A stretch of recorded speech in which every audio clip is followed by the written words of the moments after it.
پروین شاکر کے دوست گنے چنے تھے، وہ تنہائی پسند تھی۔ انہوں نے تنہائی سے یہ فائدہ اٹھایا کہ اپنے آپ کو بہت تفصیل سے دیکھا۔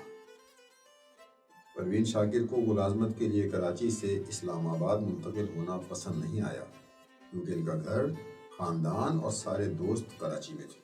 پروین شاکر کم گو، پڑھے لکھے، مہذب اور نرم گفتار لوگوں سے متاثر ہوتی تھی۔ ان کی نظر میں عورت اور مرد میں سب سے بڑا فرق یہ ہے کہ عورت کیونکہ ماں ہے، خالق ہے، اس لیے لائق سجدہ ہے، اور مرد خواہ کتنا ہی عظیم ہو، خالق نہیں ہو سکتا۔ پروین شاکر کو اپنے محبوب سے یہ شکوہ رہا ہے کہ وہ بھی ان سے اسی قدر محبت کرے جس قدر انہوں نے کی ہے، لیکن جب وہ پروین شاکر کی جانب سے بے پرواہی برتتا ہے تو پھر وہ شعر وجود میں آتے ہیں جہاں تنہائی کے سوا کچھ نہیں ہوتا۔ کف آئینہ اس آئینے کو کہتے ہیں جسے ہاتھ میں لے کر استعمال کیا جاتا ہے۔ یہ پروین شاکر کا آخری مجموعہ ہے جو ان کے انتقال کے بعد شائع ہوا۔ اس کتاب کا نام پروین شاکر ہی نے رکھا۔ اس مجموعے کو سامنے لانے میں ان کی بہن نسرین کا بہت اہم کردار ہے۔ اس مجموعے میں غزلیں کم اور نظمیں زیادہ ہیں جو پروین کی اپنی ذات کا احاطہ کرتی ہیں۔ کف آئینہ میں ان کے محبوب کی دو شخصیتیں کھل کر سامنے آتی ہیں، جہاں ایک طرف وہ بڑا وفادار ہے تو دوسری طرف بے پرواہ بھی، اور وہ ایسا رویہ اپنا لیتا ہے جس کی وجہ سے پروین شاکر کی اپنی ذات بکھر جاتی ہے۔ بہت سمے تک جس نے ہمیں باہم الجھائے رکھا، باہم الجھائے رکھا، بہت سمے تک جس نے ہمیں باہم الجھائے رکھا، باہم الجھائے رکھا، وہ البیلی ریشم ایسی بار گزر گئی جانا، کیسے کہہ دوں کہ مجھے چھوڑ دیا ہے اس نے، کیسے کہہ دوں کہ مجھے چھوڑ دیا ہے اس نے، بات تو سچ ہے مگر بات ہے رسوائی کی، بات تو سچ ہے مگر بات ہے رسوائی کی، وہ کہیں بھی گیا لوٹا تو میرے پاس آیا، وہ کہیں بھی گیا لوٹا تو میرے پاس آیا، بس یہی بات ہے اچھی میرے ہر جائی کی، بس یہی بات ہے۔ پروین شاکر کو سرخ، سبز، اورنج، سنہرا اور گلابی رنگ بہت پسند تھے۔ پروین شاکر اپنے ماضی کو سب سے خوبصورت زمانہ سمجھتی تھی۔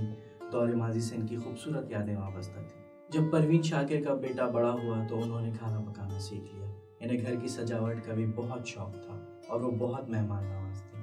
پروین شاکر میں بہت اعتماد اور انکسار تھا اور انداز گفتگو بہت نرم اور دھیما تھا۔ جب غصہ آتا تو وہ خاموش ہو جایا کرتی تھی۔ بہت اچھی مقرر تھی، ان کا تصور حیات بڑا توانا تھا۔ پروین شاکر کو کتابوں کا بے حد شوق تھا۔ ان کے ذاتی کتب خانے میں 5000 سے زیادہ کتابیں موجود تھیں۔ پروین شاکر کے خلاف چند ادبی مخالفین، حاسدوں اور دوست نما دشمنوں نے ایسی افواہیں پھیلائیں جن سے انہیں بہت دکھ ہوا۔ طلاق نے بھی ان کو بہت صدمہ پہنچایا۔ پروین شاکر کا تیسرا مجموعہ کلام خود کلامی 1985 میں شائع ہوا۔ خود کلامی سے مراد اپنے آپ سے باتیں کرنا ہے۔ اس مجموعے میں پروین شاکر نے عورت کے مسائل اور ازدواجی رشتوں پر روشنی ڈالی ہے اور یہ بتانے کی کوشش کی ہے کہ معاشرے میں عورت اپنی مرضی کی زندگی نہیں گزار سکتی۔ خود کلامی میں پروین شاکر نے جن مسائل پر گفتگو کی ہے وہ خارجی نہیں بلکہ جو زندگی وہ گزار رہی تھی اس کی عکاسی کرتے ہیں۔ اس کتاب میں موجود کلام کو پڑھ کر ایسا لگتا ہے جیسے ان کا محبوب انہیں حسب توقع محبت نہیں دے سکا۔ بھولا نہیں دل ہجر کے لمحات کڑے وہ، بھولا نہیں دل ہجر کے لمحات کڑے وہ، بھولا نہیں دل ہجر کے لمحات کڑے وہ، راتیں تو بڑی تھی مگر دن بھی بڑے وہ، کان میں جگمگ بالی پتا، گلے میں جگنو ہار، کان میں جگمگ بالی پتا، گلے میں جگنو ہار، سندل ایسی پیشانی پر، سندل ایسی پیشانی پر، بندیا لائی بہار، سبز کٹارا سی آنکھوں میں کجرے کی دو دھار، سبز کٹارا سی آنکھوں میں کجرے کی دو دھار، گالوں کی سرخی میں جل کے، گالوں کی سرخی میں جل کے، ہردے کا اقرار، کئی رتوں سے میرے نیم وادری چوں سے، کئی رتوں سے میرے نیم وادری چوں سے، ٹھہر گیا ہے تیرے انتظار کا موسم،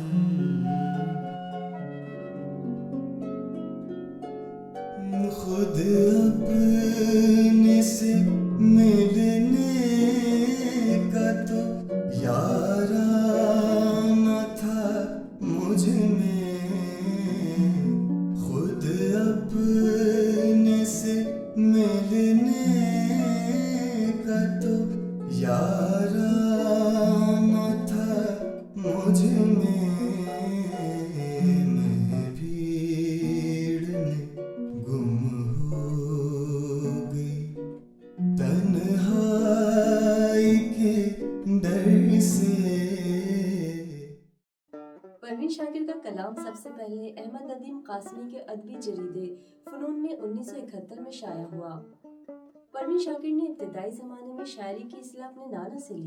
پروین شاکر کی شادی ان کی خالہ کے لڑکے نصیر علی سے 1976 میں ہوئی۔ وہ پاک فوج میں ڈاکٹر تھے۔ یہ شادی کامیاب نہیں رہی۔ شوہر سے علیحدگی نے ان پر گہرا نفسیاتی اثر ڈالا۔ ان کی ادبی سرگرمیاں بھی رک گئیں۔ ان کی واحد اولاد ایک بیٹا ہے جس کا نام مراد علی ہے۔ وہ اسے گیتو کہہ کر پکارتی تھی۔ پروین شاکر کے انتقال کے وقت مراد علی کی عمر 16 سال تھی۔ ملازمت، شاعری اور ادبی سرگرمیوں کی بے پناہ مصروفیات کے باوجود پروین شاکر اپنے بیٹے کا بہت خیال رکھتی تھیں۔ انہوں نے بیٹے کو ماں اور باپ دونوں کا پیار دیا۔ پروین شاکر کی ایک ہی بہن ہے، ان کا نام نسرین ہے۔ پروین شاکر بہت ملنسار تھیں۔ کالج اور یونیورسٹی کے زمانے میں بہت دوست تھے اور وہ سب کے ساتھ خوش اخلاقی سے ملتی تھیں۔ ممکن ہے کہ انہیں کوئی پسند آیا ہو۔ اگر ایسا تھا تو ان کی پسند اپنی منزل نہ پا سکی۔ کالج اور یونیورسٹی کا وقت ان کی زندگی کا بہترین دور تھا۔ صدبرگ بہت ساری پنکھڑیوں کے پھول کو کہتے ہیں۔ یہ پروین شاکر کا دوسرا مجموعہ کلام ہے جو 1980 میں شائع ہوا۔ صدبرگ کے مطالعے سے اندازہ ہوتا ہے کہ پروین شاکر کا تخلیقی شعور زندگی کے تجربات اور مشاہدات کی وجہ سے دنیائے ادب میں ایک نئی منزل میں داخل ہو رہا ہے۔ پروین شاکر نے صدبرگ میں جن لفظیات اور علامات کو استعمال کیا ہے وہ کوئی آفاقی نہیں بلکہ ہماری تہذیب کے پس منظر سے جڑی ہوئی ہیں۔ ان میں سماجی اور سیاسی حالات سے وابستگی کا احساس ملتا ہے۔ सदबर्ग के बाज़ इस्तारे और तशबीहात अपनी जिद्दत और जाज़बियत के बाइस परवीन शाकिर की शनाख्त बन गए, जैसे पतझड़, शजर, चिड़िया, खुशबू, फूल और धूप वगैरह। सदबर्ग के कलाम में खुदगर्ज नामनहाद सियासतदानों का भी जिक्र है। परवीन शाकिर ने सदबर्ग में समाजी नाइंसाफी और माशरती मामलात पर भी बात की है।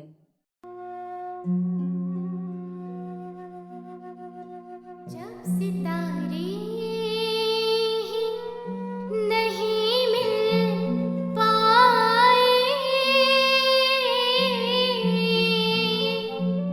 जब सितारे नहीं मिल पाए, जब सितारे नहीं मिल पाए, लेके हम शम्सो कमर क्या करते, लेके हम शम्सो कमर क्या करते, इस शबाहत को ले आया है दरवाज़े पे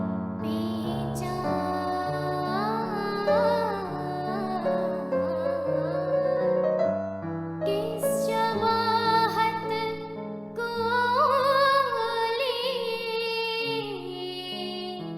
आया है दरवाज़े पे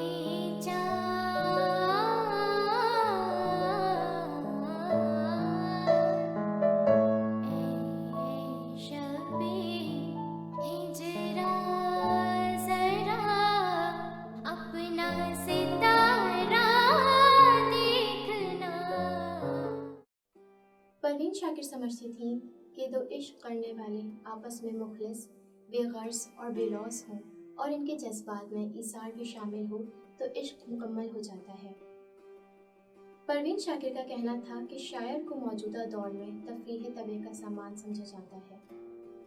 परवीन शाकिर ख्याल करती थी कि नई नस्ल में बहुत सी सलाहियतें मौजूद हैं, लेकिन ऐसे लोग जो नशे के आदी बन गए हैं, इनका वजूद माशरे के लिए ख़राब है। परवीन शाकिर को मारूफ मुसव्विर अहमद हुसैन साहब से मिलने का बहुत इश्तियाक था और इनका ये शौक़ पूरा भी हुआ। इनसे मिलकर परवीन शाकिर साहिबा को बड़ा ताज्जुब हुआ कि खुद उनकी तरह अहमद हुसैन साहब भी नंगे पाँव फिरने के आदी हैं। माह तमाम से मुराद मुकम्मल चाँद के हैं, जिसे फुल मून भी कहते हैं, मगर यहाँ परवीन शाकिर के मुताबिक माह तमाम से मुराद चाँद का उरूज है। माह तमाम इनकी कुरियात है, जो परवीन शाकिर की वफ़ात से कुछ माह कबल 1994 में शाया हुई। इसमें इनके 4 मजमू का कलाम शामिल है। इसमें कफ़े आइना का कलाम शामिल नहीं है, इसलिए कि कफ़े आइना इनकी वफ़ात के बाद शाया हुई। परवीन शाकिर ने माह तमाम में अपनी ज़िंदगी के तमाम तजुर्बात, हादसात, उदासी, खुशी, उम्मीदी और नाउमीदी के एहसासात, इंतज़ार की थकन, रज्जगों की जलन और सियासत की घुटन को बड़ी दिलकशी के साथ रकम किया है। रंग फैला था लहू में न सितारा चमका, रंग फैला था लहू में न सितारा चमका, अब के हर लम्स तेरा झूठ रहा हो जैसे, रोशनी पाए नहीं रात भी बाकी है अभी, रोशनी पाए नहीं रात भी बाकी है अभी, चाँद से रब्त मगर टूट रहा हो जैसे। परवीन शाकिर 24 नवंबर 1952 को कराची में पैदा हुई और उनका इंतकाल 27 दिसंबर 1994 को एक ट्रैफिक हादसे में हुआ। यह हादसा इस्लामाबाद में सुबह के वक्त पेश आया जब वो अपने दफ्तर जा रही थी। उनका ड्राइवर मौके पर ही हलाक हो गया, लेकिन परवीन शाकिर का इंतकाल अस्पताल पहुंचकर हुआ। परवीन शाकिर ने एक इल्मी और अदबी घराने में आग खोली। उनके वालिद सैयद शाकिर हुसैन खुद भी एक शायर थे। उनका तकल्लुस साकिब था। अगर हम ये कहें कि अदब परवीन शाकिर को विरसे में मिला था तो गलत ना होगा। परवीन शाकिर ने 16 साल की उम्र से ही शायरी का आगाज कर दिया था। परवीन शाकिर ने ज़माना तालिबे इल्मी में रेडियो पाकिस्तान कराची के कई प्रोड्यूसर्स के साथ काम किया, मगर सबसे ज़्यादा प्रोग्राम्स उन्होंने यावर मेहदी साहब के साथ किए। उनमें मशायरे, मुज़ाकरे, तनकीदी नशिस्तें, कंपेयरिंग और रेडियो प्रोग्राम लिखने का काम शामिल है। परवीन शाकिर ने अब्दुल्ला गर्ल्स कॉलेज में बहैसियत इंग्लिश टीचर के 9 साल खिदमत सर अंजाम दी। इसके अलावा उन्होंने सर सैयद गर्ल्स कॉलेज में भी चंद माह पढ़ाया। परवीन शाकिर जब कॉलेज में पढ़ती थी तो उर्दू की उस्ताद इरफाना अजीज़ ने शायरी करने से मुताल्लिक उनकी हिम्मत अफजाई की। परवीन शाकिर शायरी में अहमद नदीम कासमी को अपना उस्ताद कहती थी और उन्हें अम्मू जान कहकर बुलाती थी। उन्होंने बनी के नाम से मज़ामीन भी लिखे। बनी के मायने खरगोश या खरगोशनी या औलाद नस्ल के हैं, जैसे बनी इसराइल, जबकि उन्होंने अपना शेरी तखल्लुस बिना रखा। खुशबू के मौज़ूआत हिज्र विसाल, तजदीद वफा, समाजी मसाइल, इश्क, इंतज़ार और घर आंगन पर मुहित हैं। उनके नज़दीक हुस्न और इश्क दो मुतज़ाद रिश्तों का नाम नहीं, बल्कि उस ज़रूरत का नाम है जिसे वो मोहब्बत समझती हैं। खुशबू का ताल्लुक़ फूलों से है, उसे महक भी कहा जा सकता है। खुशबू परवीन शाकिर का पहला मजमूआ कलाम है जो 1977 में शाया हुआ। खुशबू के अशात के साथ ही परवीन शाकिर का नाम उर्दू शायरी के बैनुल अक़वामी सितारों के साथ शामिल हो गया। परवीन शाकिर से पहले शायद ही किसी शायरा ने औरतों के जज्बात, मसाइल और हुकूक को इतने अच्छे तरीके से बयान किया हो। उन्होंने रोमानवी शायरी के अलावा सियासी, समाजी, माशरती और अज़वाजी मौज़ूआत पर भी गुफ्तगू की। परवीन शाकिर ने ज़िंदगी के रिश्तों, ख़ज़ां, पहाड़, खुशी और दुख जैसे मौज़ूआत पर भी गुफ्तगू की। मोहब्बत के मुख्तलिफ पहलू, जिनसी ताल्लुक़ात, बच्चों की पैदाइश, वसाल और तलाक जैसे मौज़ूआत पर भी कलम उठाया। उनका कहना है कि हुस्न और इश्क का रिश्ता एक फितरी ज़रूरत है। परवीन शाकिर को खुशबू, फूल, मौसम, ख्वाब, चाँद और रात की शायरा कहना चाहिए, क्योंकि ये अल्फाज उनकी शायरी में कई जगह इस्तेमाल हुए। परवीन शाकिर को 5 बड़े अदबी इनामात और एज़ाज़ात मिले। 1978 में आदमजी अवार्ड मिला, 1985 में अल्लामा इक़बाल अवार्ड, 1986 में USIS अवार्ड, फैज़ अहमद फैज़ अवार्ड, 1990 में सदारती तमगा हुस्न कारकर्दगी भी मिला। परवीन शाकिर को उर्दू, इंग्लिश, अरबी, फ़ारसी और फ्रांसीसी ज़बानों पर मुकम्मल उबूर हासिल था। इनकार परवीन शाकिर का चौथा मजमूआ है जो 1990 में शाया हुआ। इनकार में वो मोहब्बत और तर्क मोहब्बत के दरमियान नज़र आती हैं और उनकी महबूब का सरापा बड़ा वाज़ेह नज़र आता है। जो हसीन और जमील है, जिन अल्फाज का इंतखाब किया गया है उसमें जमाल ही जमाल है। इनकार में परवीन शाकिर का लहजा इतना तल्ख नहीं है जितना खुद कलामी और खुशबू में है। इनकार में उनकी शायरी का तसव्वुर बड़ा तवाना नज़र आता है। इस मजमूए में आने वाले ज़माने का खौफ भी है, जुदाई का एहसास भी और रिश्तों के टूट जाने का अंदेशा भी। इनकार को पढ़कर अंदाज़ा होता है कि जैसे परवीन शाकिर का महबूब दुनिया का सबसे हसीन शख्स है। इसकी तारीफ़ में उन्होंने जमाल से मुताल्लिक़ तमाम अल्फाज को बड़े कमाल से यकजा किया है। वक्त से कोई शिकायत है न अफलाक से है, वक्त से कोई शिकायत है न अफलाक से है, यही क्या कम है कि निस्बत मुझे इस खाक से है, कि ख्वाब में भी तुझे भूलूं तो रवा रख मुझसे, ख्वाब में भी तुझे भूलूं तो रवा रख मुझसे, वो रवैया जो हवा का खसो खाशाक से है। ख्वाब में भी तुझे भूलूं तो रवा रख मुझसे वो रवैया जो हवा का हंसो खाशाक है। चलने का हौसला नहीं, रुकना मुहाल कर दिया।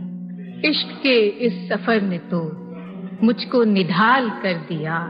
तेरा पहलू तेरे दिल की तरह आबाद रहे, तेरा पहलू तेरे दिल की तरह आबाद रहे, तुझ पे गुजरे न कयामत शबे तन्हाई। तेरा पहलू तेरे दिल की तरह आबाद रहे, तुझ पे गुजरे न कयामत शबे तन्हाई। कि वो कहीं भी गया लौटा तो मेरे पास, वो कहीं भी गया लौटा तो मेरे पास आया, बस यही बात है अच्छी मेरे हर जाए। अब इतनी सादगी लाएं कहाँ से, ज़मीं की खैर मांगें आसमां से। अगर चाहें तो वो दीवार पढ़ लें, हमें अब कुछ नहीं कहना जुबान से। सितारा ही नहीं जब साथ देता, सितारा ही नहीं जब साथ देता, तो कश्ती काम ले क्या बादशाह से। बाबहैरत से मुझे इज़्ने सफर होने को है, बाबहैरत से मुझे इज़्ने सफर होने को है। तहनीयत ए दिल कि अब दीवार तर होने को है। मौत की आहट सुनाई दे रही है दिल में क्यों, मौत की आहट सुनाई दे रही है दिल में क्यों। क्या मोहब्बत से बहुत खाली ये घर होने को है। खोल दें जंजीरे दर और हौस को खाली करें, जिंदगी के बाग में अब से पहर होने को है। रेत ही रेत है इस दिल में मुसाफिर मेरे, और ये सहरा तेरा नक्शे कफिबा चाहता है।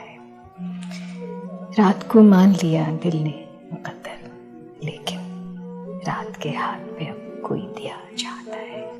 तेरे पैमाने में गर्दिश नहीं बाकी साकी, और तेरी बज़्म से अब कोई उठा जाता।